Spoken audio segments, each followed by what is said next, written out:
My name is Ken Dumbo, the MC with the sauce. Don't forget to subscribe to Coup. Thank you very much for inviting me. A few years ago, 2021 to be specific, around this time, your position and that of your party, the Patriotic Front, was very clear. There was no dispute on who is the president, who is the vice president, who is the chairman, who is the chairman for the youth. Which they were getting from them hitherto. That's what comes to mind. I say this because, like you rightly said, this time in 2021, Edgar Chagwa Lungu was firmly in control of the Patriotic Front, and he was firmly in control of the presidency as the Republican president. And obviously the party was attractive because people could receive appointments and people felt happy to be associated with the ruling party. But with time, after 2021 elections, Edgar Chagwa Lungu lost elections. The PF lost elections. We lost the authority to superintend over the affairs of the country and became an opposition political party. We obviously lost the attraction that we had before the elections of 2021. And I suppose this is what created some disquiet in some people, to a point where they felt this should just be broken down. And you will recall, like many of your viewers will recall, that everything came to the hilt on the 24th of October 2023. Fortunately, it did not happen in October 2021, nor did it happen in October 2022. It took 2 years.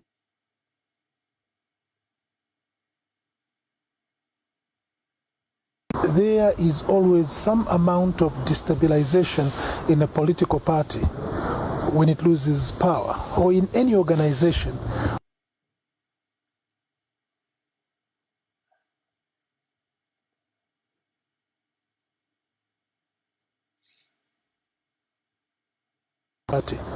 And again, your viewers will remember the circumstances surrounding the 24th of October 2023 event.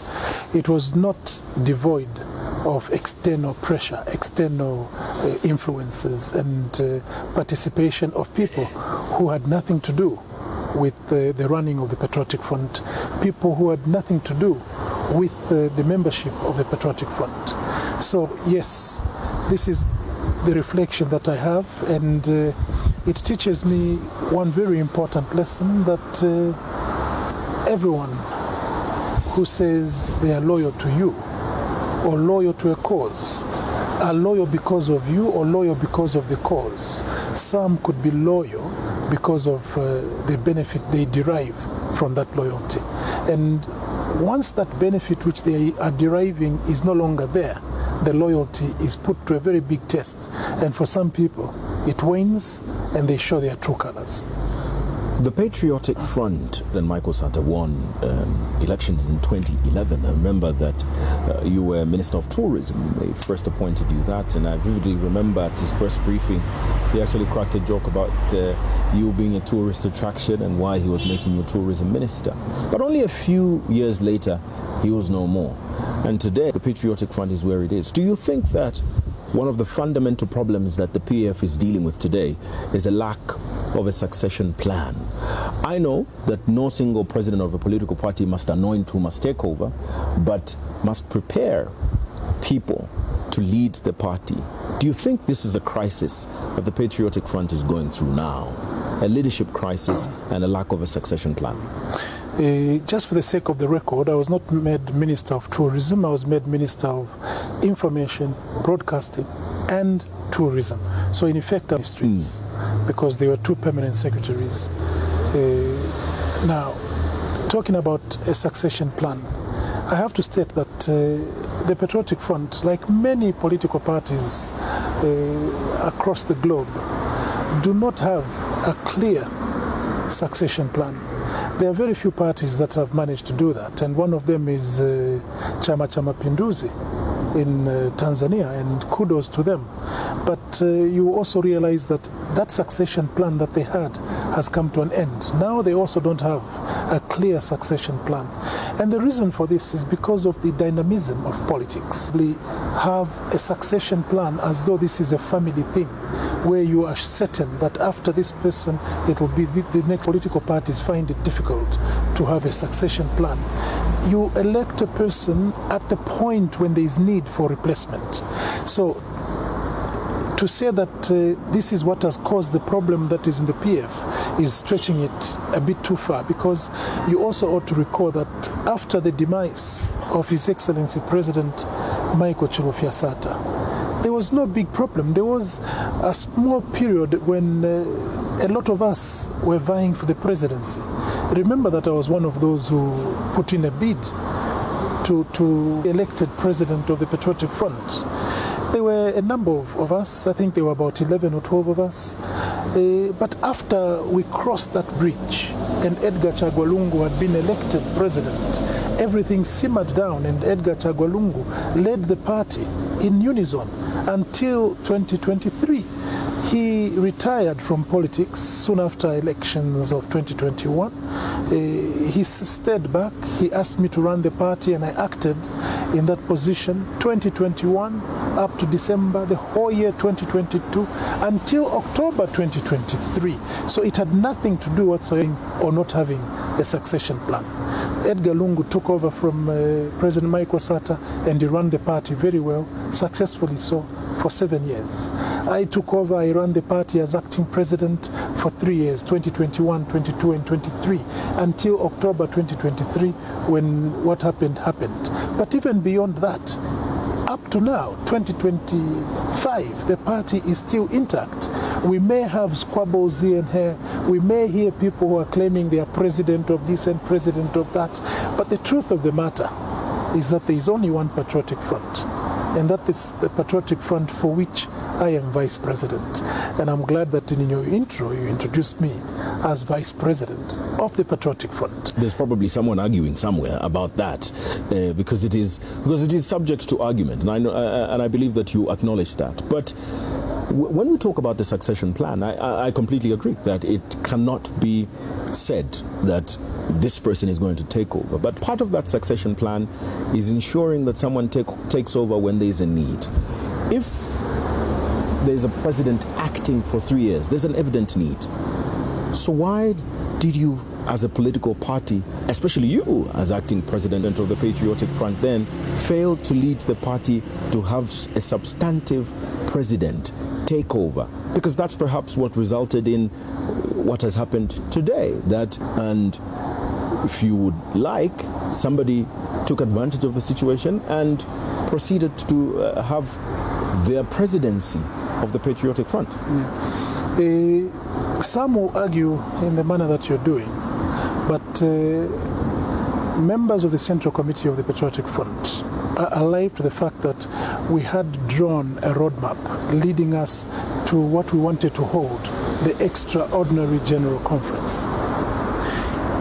As a run-up to that, some people declared interest to continue, allowed them. They said, let those who want to contest express interest. And in expressing interest, let them pay a non-refundable fee of 200,000 kwacha. Political party, we didn't have the finances. We were using that money as a stepping stone to raising more resources for us to hold an extraordinary general conference. What your viewers ought to know is that the constitution of the Patriotic Front requires that there are no less than 5,000 delegates for you to convene a general conference, and that calls for a lot of money. So in the process of raising money towards the general conference, then the 24th of October 2023 issue arose. So it is not that we didn't have the desire, it is that it was part of the plan, but it was interfered with when one person decided to be used on the 24th of October 2023. And when I say to be used, it is because, as every person, every discerning Zambian will realize, what was held at the Mulunguta on that day was beyond of the people who claimed to have convened that meeting.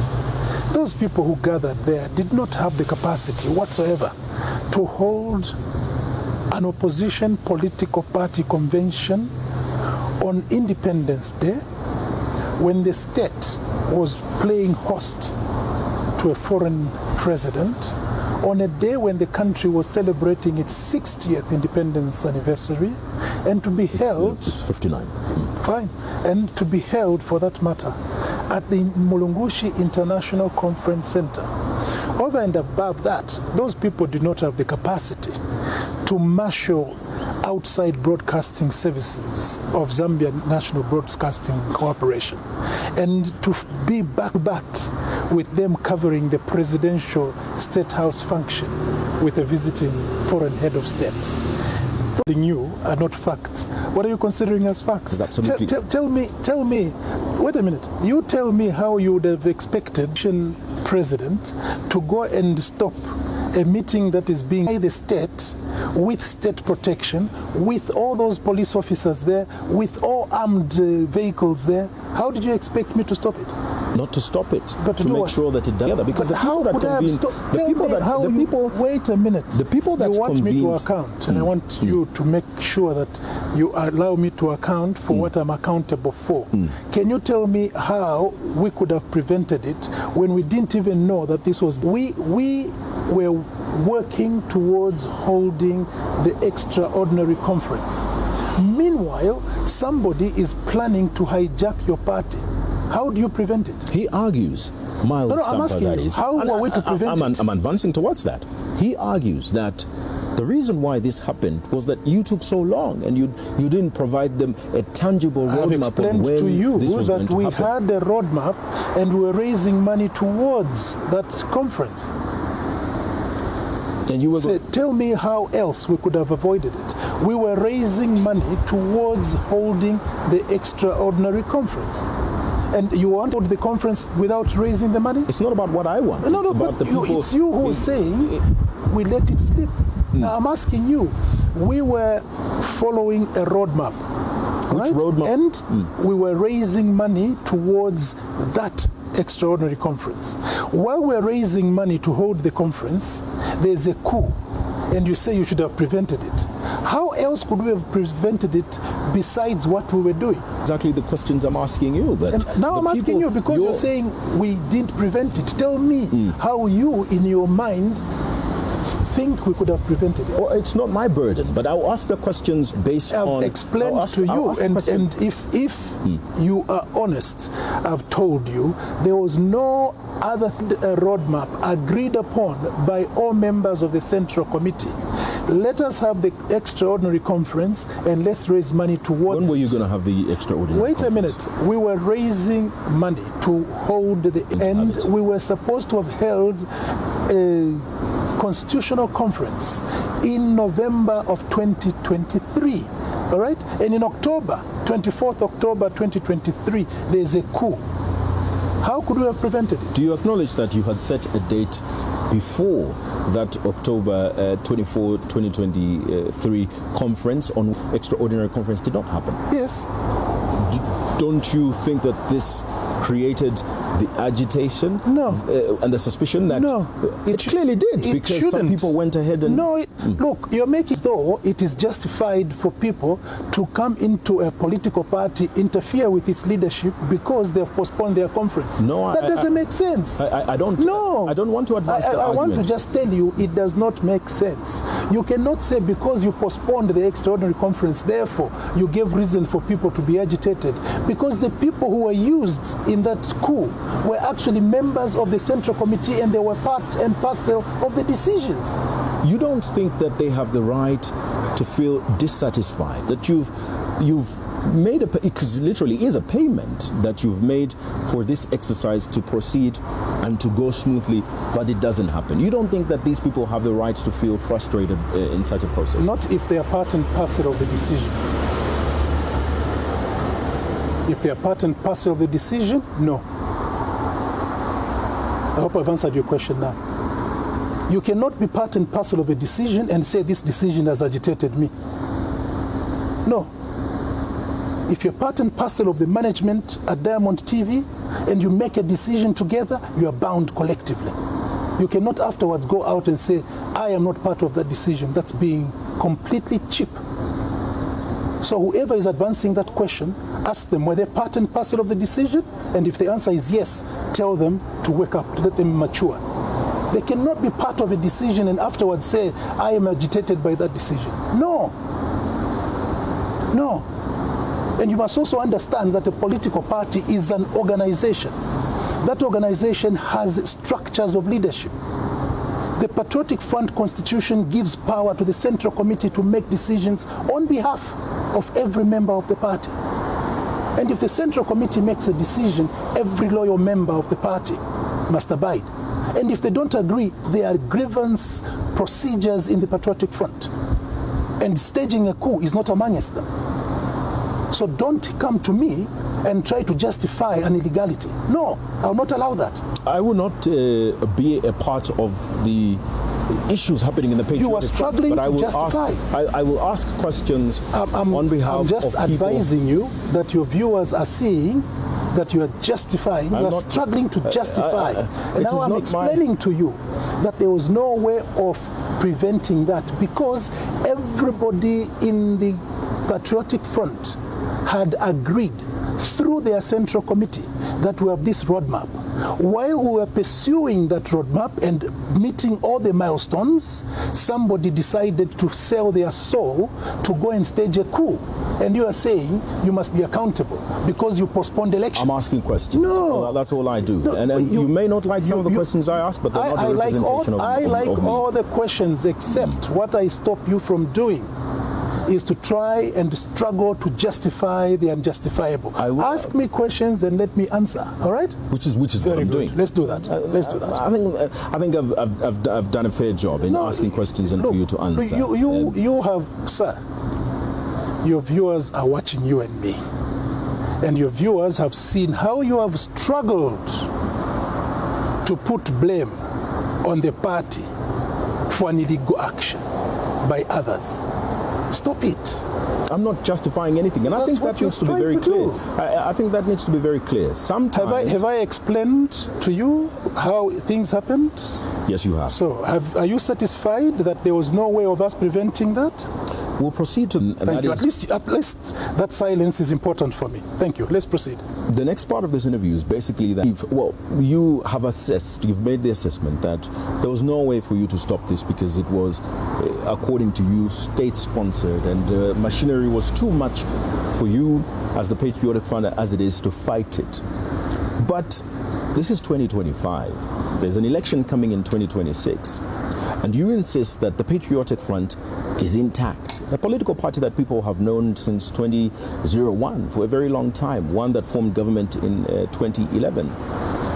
Is this the Patriotic Front that is going to contest next year, prepare themselves for a different version of the Patriotic Front, and you are leaving the Patriotic Front to those that have staged a coup, as you put it? I'll go back to your statement about us failing to prevent,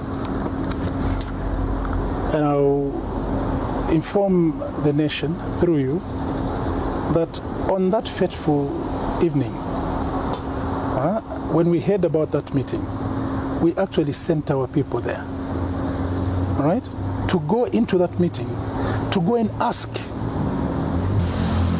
at the entrance of Mulungushi International Conference Center. They were asked by the police, can you show us your accreditation?